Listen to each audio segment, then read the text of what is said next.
வணக்கம். அன்பார்ந்த இணையதள நேயர்களை மீண்டும் www.qcrc.in என்ற இணையதளத்திற்காக நியூஸ் தமிழ் செய்தி அறிக்கையில் உங்களை சந்திப்பதில் பெருமகிழ்ச்சி அடைகிறோம். இன்று 12 நவம்பர் 2008க்கான முக்கிய செய்திகளை தற்போது பார்க்கலாம்.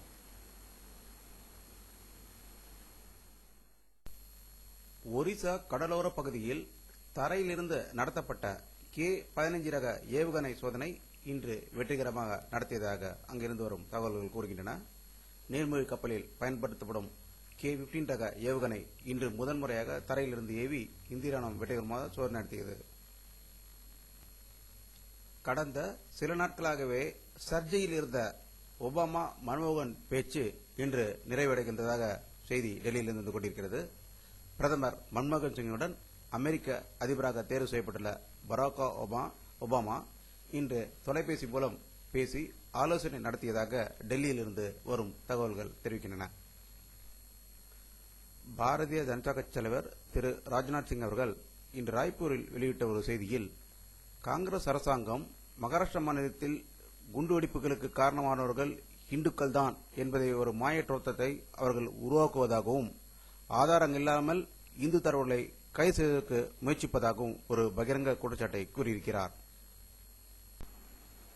இன்று புத்தக வெளியீட்டு விழாவில் கலந்து கொள்வதற்காக சென்னை வந்த பாரதிய ஜனதா கட்சி பிரதம மந்திரி வேட்பாளர் திரு அத்வானி அவர்கள் நடிகர் ரஜினிகாந்தை அவருடைய வீட்டில் சந்தித்ததாக அங்கிருந்து வரும் தகவல்கள் தெரிவிக்கின்றன.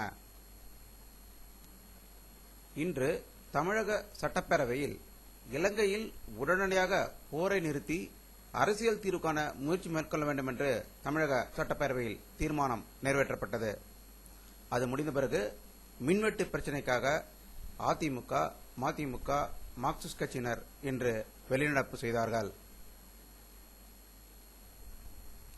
அதிமுக ஆட்சியின் போது பணியில் அமர்த்தப்பட்ட 6000 கணினி பணியாளர்கள் பணி நீக்கம் செய்யப்பட்டதற்கு அதிமுக பொதுச் செயலாளர் செல்வி ஜெயலலிதா அவர்கள் கடும் கண்டனம் தெரிவித்திருக்கிறார்கள்.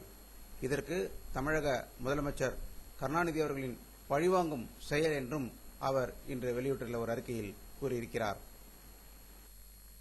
ஆப்கானிஸ்தானில் அரசு அலுவலகங்கள் மீது தற்கொலைப்படை தாக்குதலில் 6 பேர் உயிரிழந்ததாக ஆப்கானிஸ்தானிலிருந்து வரும் தகவல்கள் தெரிவிக்கின்றன.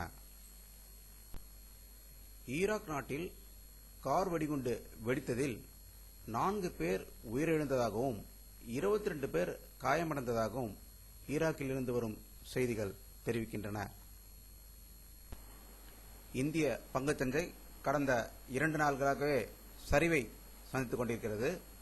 இன்று முடிவடைந்த புள்ளியின்படி 6838.33 புள்ளிகளில் இன்று சென்செக்ஸ் முடிவடைந்தது.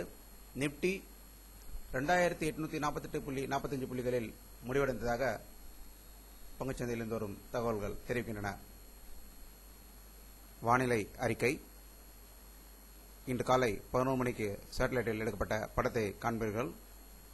தமிழகத்தில் லேசான மேகமூட்டங்களே தெரிகிறது. வங்கக்கடலில் அதிகமான மேகமூட்டங்கள் இருப்பதை காணலாம். இவை தமிழகத்தை நோக்கி வந்தால் மழைவதற்கான வாய்ப்புகள் இருப்பதாக தெரிகிறது.